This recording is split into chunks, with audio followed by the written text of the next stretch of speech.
എല്ലാവർക്കും നമസ്കാരം. ഇന്ന് നമ്മൾ കൊട്ടിയൂർ ശിവക്ഷേത്രങ്ങളെക്കുറിച്ചുള്ള വിശേഷങ്ങളാണ് പറയുന്നത്. വീഡിയോയിലേക്ക് പോകുന്നതിന് തൊട്ട് മുമ്പായിട്ട് എല്ലാവരും എൻ്റെ ചാനലൊന്ന് സബ്സ്ക്രൈബ് ചെയ്ത് വെച്ചിട്ട് വീഡിയോ കാണണേ. വടക്കേ മലബാറിലെ പ്രസിദ്ധമായ 2 മഹാദേവ ക്ഷേത്രങ്ങളാണ് കൊട്ടിയൂർ ശിവക്ഷേത്രങ്ങൾ. കണ്ണൂർ ജില്ലയിലെ കൊട്ടിയൂർ ഗ്രാമത്തിലാണ് ഈ ക്ഷേത്രങ്ങൾ സ്ഥിതി ചെയ്യുന്നത്. ബാവലിപ്പുഴയുടെ തീരത്തുള്ള ഈ നാടിനെ ദക്ഷിണ കാശി എന്നാണ് അറിയപ്പെടുക. ഇക്കരെ കൊട്ടിയൂർ ക്ഷേത്രവും അക്കരെ കൊട്ടിയൂർ മഹാദേവ ക്ഷേത്രവും എന്നിങ്ങനെയാണ് 2 ക്ഷേത്രങ്ങൾ ഇവിടെയുള്ളത്. പരമശിവനും പാർവതീദേവിയുമാണ് ഇവിടുത്തെ പ്രധാന ആരാധനാമൂർത്തികൾ. ഈ ക്ഷേത്രം പ്രസിദ്ധമാവുന്നത് 27 ദിവസം നീണ്ടു നിൽക്കുന്ന ഇവിടുത്തെ ഉത്സവവുമായി ബന്ധപ്പെട്ടിട്ടാണ്. അക്കരെ കൊട്ടിയൂർ ക്ഷേത്രത്തിൽ ഇടവത്തിലെ ചോതി നക്ഷത്രം തൊട്ട് മിഥുനത്തിലെ ചിത്തിര നക്ഷത്രം വരെയുള്ള 27 നാളുകളിലാണ് പ്രസിദ്ധമായ വൈശാഖ മഹോത്സവം നടക്കുക. മലബാറിൻ്റെ വിവിധ ഭാഗങ്ങളിൽ നിന്നും തമിഴ്നാട്, കർണാടക, ആന്ധ്ര സംസ്ഥാനങ്ങളിൽ നിന്ന് ധാരാളം തീർത്ഥാടകരാണ് ഈ ദിവസങ്ങളിൽ ഈ ഒരു ക്ഷേത്രങ്ങളിലേക്ക് എത്തിച്ചേരുക.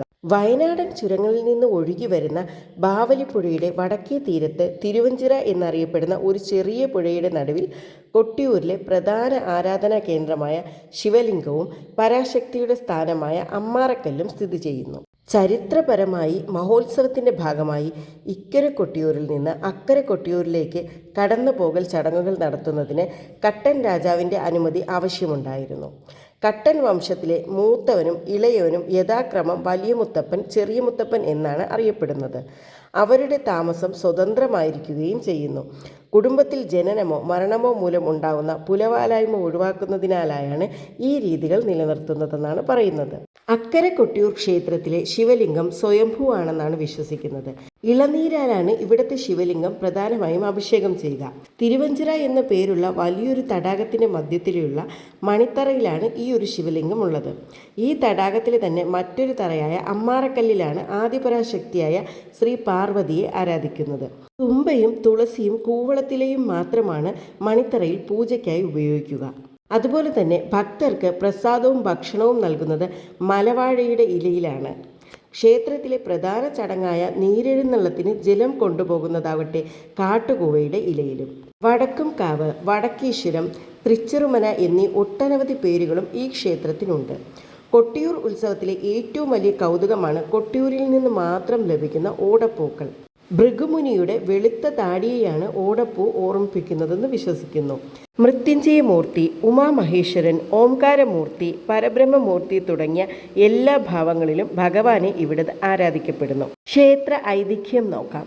പ്രജാപതികളിൽ പ്രധാനിയായ ദക്ഷന് സർവേശ്വരിയായ ആദിപരാശക്തിയുടെ അനുഗ്രഹത്താൽ സതി എന്നൊരു മകളുണ്ടായി. സാക്ഷാൽ ഭഗവതിയുടെ അംശം തന്നെയായിരുന്നു സതി.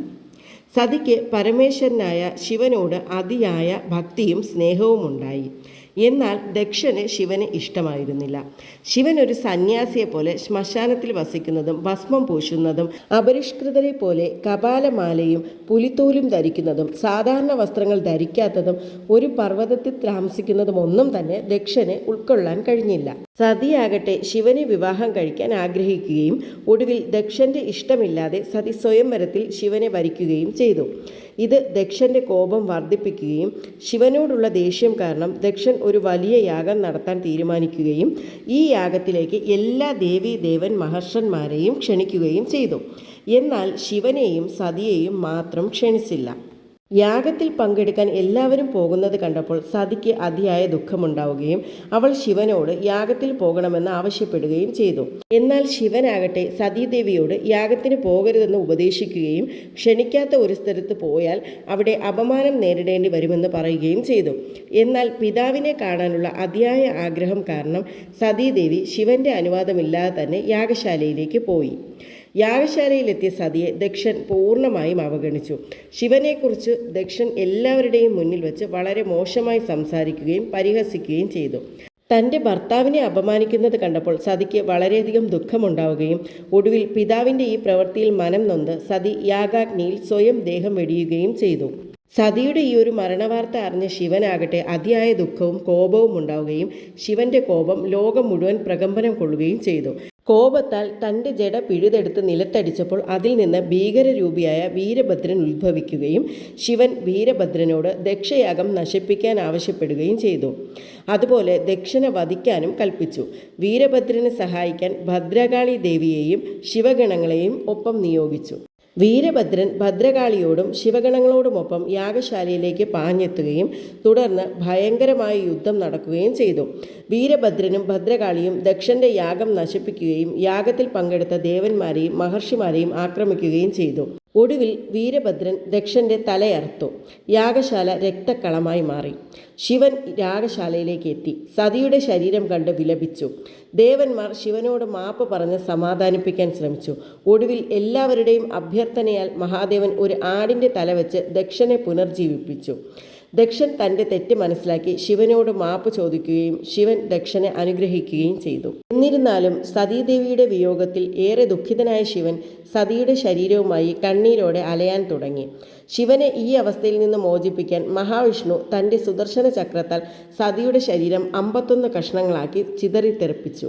അവ ചെന്നു പതിച്ച സ്ഥലങ്ങളെല്ലാം ഭഗവതിയുടെ സാന്നിധ്യമുള്ള 51 ശക്തിപീഠ ക്ഷേത്രങ്ങളായി മാറി. ഭക്തർക്ക് അനുഗ്രഹം ചൊരിയാൻ പരാശക്തി വിവിധ ഭാഗങ്ങളിൽ അവിടെയെല്ലാം കുടികൊണ്ടു.